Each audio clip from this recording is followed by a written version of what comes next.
Qui parmi nous n'a jamais erré dans ce dédale sentimental, le cœur battant, glissant son doigt sur un écran dans l'attente fiévreuse d'une étincelle capable de combler le vide?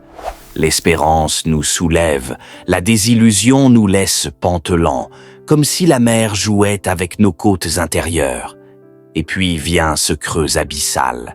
L'amour qu'on croyait saisir s'évanouit soudain, nous laissant face à cette question lancinante. Court-on après une chimère qui jamais ne se laissera attraper?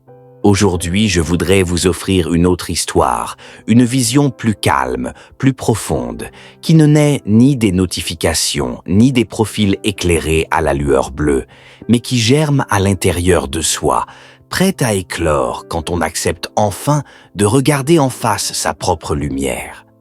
Cette vision, je l'ai rencontrée dans les textes austères et lumineux du stoïcisme.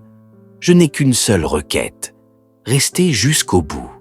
Si vous êtes encore là, c'est que vous êtes déjà différent de la plupart. Honorez cette différence en allant jusqu'à la dernière seconde. Le stoïcisme m'a appris pourquoi courir après l'amour comme un affamé peut transformer la route en champ de ronces. Cette école ancienne célèbre la maîtrise de soi, la vérité nue de l'être et le regard lucide porté sur son propre cœur. En m'y plongeant, j'ai cessé de mendier des regards flatteurs ou des pansements extérieurs à mes blessures d'estime. J'ai compris que l'amour le plus solide, le plus vrai, ne réside pas dans les bras d'un autre, mais dans la capacité à s'aimer soi-même sans condition. De cette découverte est née une conviction que je souhaite vous transmettre maintenant. Il est profondément humain de vouloir être aimé, de chercher la chaleur d'un cœur qui bat à l'unisson d'une autre. Pourtant, nous nous laissons souvent piéger par le mirage, selon lequel l'amour serait la potion miracle qui effacerait d'un coup solitude, doutes et tourments. Nous nous racontons qu'une seule personne, la bonne, nous rendra enfin entiers, joyeux, sereins, qu'elle déverrouillera la porte d'une existence enfin pleine, comme le promettent films, chansons et publications soigneusement filtrées. La pression est partout.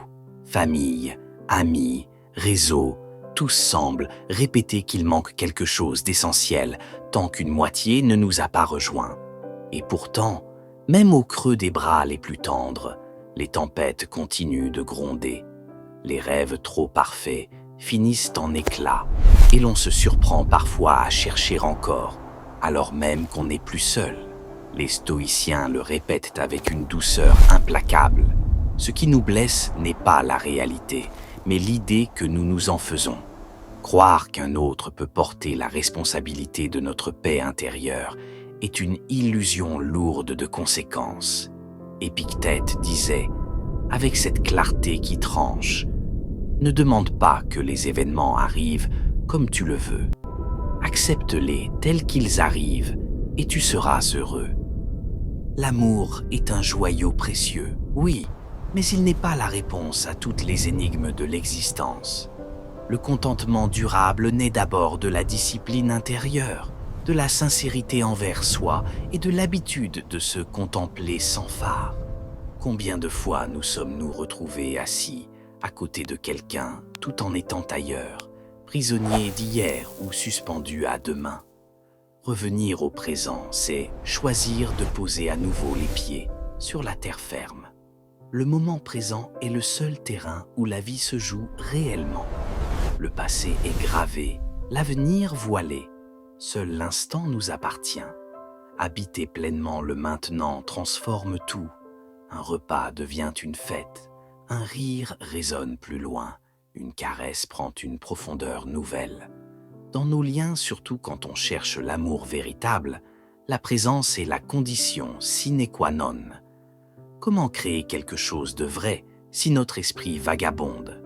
Être là, pleinement, c'est déjà offrir le plus beau des cadeaux. Vous êtes-vous déjà surpris à reproduire toujours le même scénario sentimental?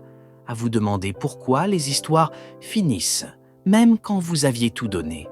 Sur ce chemin de compréhension de soi, j'ai découvert la puissance immense de la croissance personnelle. Chercher l'amour depuis un manque, en espérant qu'un autre vienne boucher les trous, est une quête fragile. Sénèque le disait autrement, nul n'est libre s'il n'est maître de lui-même. Grandir, c'est affronter ses ombres, prendre des risques, choisir la voie qui demande le plus de courage. C'est en se renforçant qu'on cesse de chercher un sauveur et qu'on devient capable d'aimer sans exiger que l'autre nous complète. L'outil le plus transformateur que j'ai trouvé reste l'introspection sincère. Pas simplement fermer les yeux, mais plonger courageusement dans le tumulte intérieur, observer ses pensées comme on observerait des nuages passés. En faisant cela, on repère les schémas toxiques qui se répètent, on met le doigt sur les peurs anciennes qui pilotent encore nos choix. L'introspection ne se contente pas de montrer les blessures, elle donne les clés pour les penser. On travaille ses failles, on cultive ses qualités, on apprend ce qu'on veut réellement offrir et recevoir. Marc Aurèle résumait cela magnifiquement. Mets toute ton âme même dans les plus petites choses, c'est là le secret de la réussite.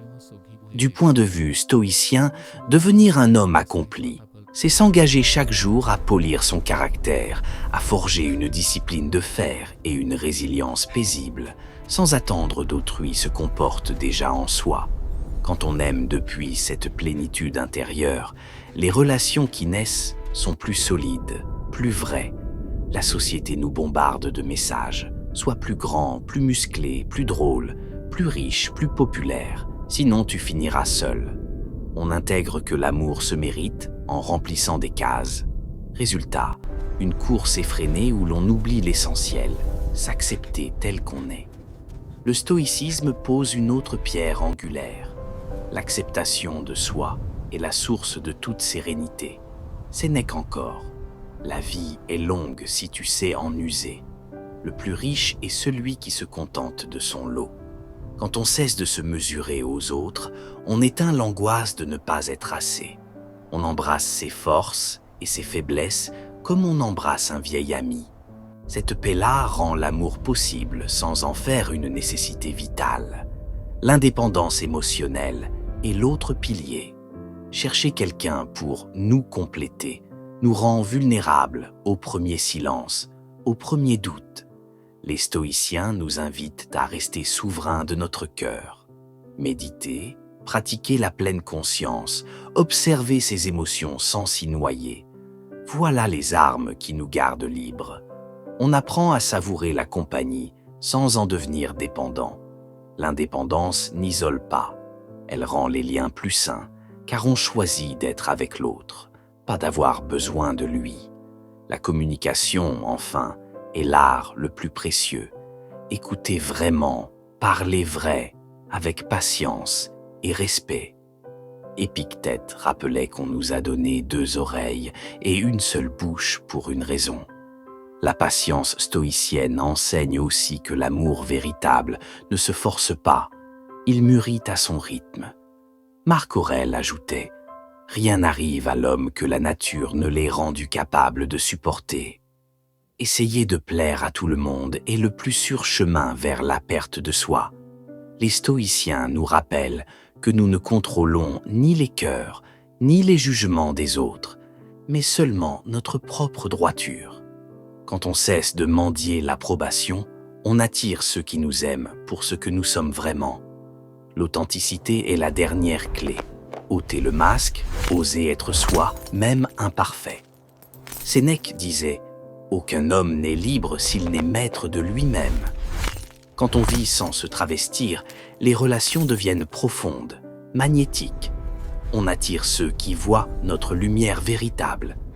En définitive, ne courez plus après l'amour comme s'il était la dernière bouée. Construisez d'abord l'homme que vous êtes fier d'être, solide, serein, authentique. L'amour viendra alors, non comme un besoin, mais comme une célébration partagée. Si ces mots ont résonné en vous, abonnez-vous, activez la cloche, laissez une trace de votre passage. Et si vous êtes allé jusqu'ici, écrivez simplement dans les commentaires « J'ose ». Je saurai que vous avez choisi de grandir. Merci d'avoir écouté jusqu'au bout.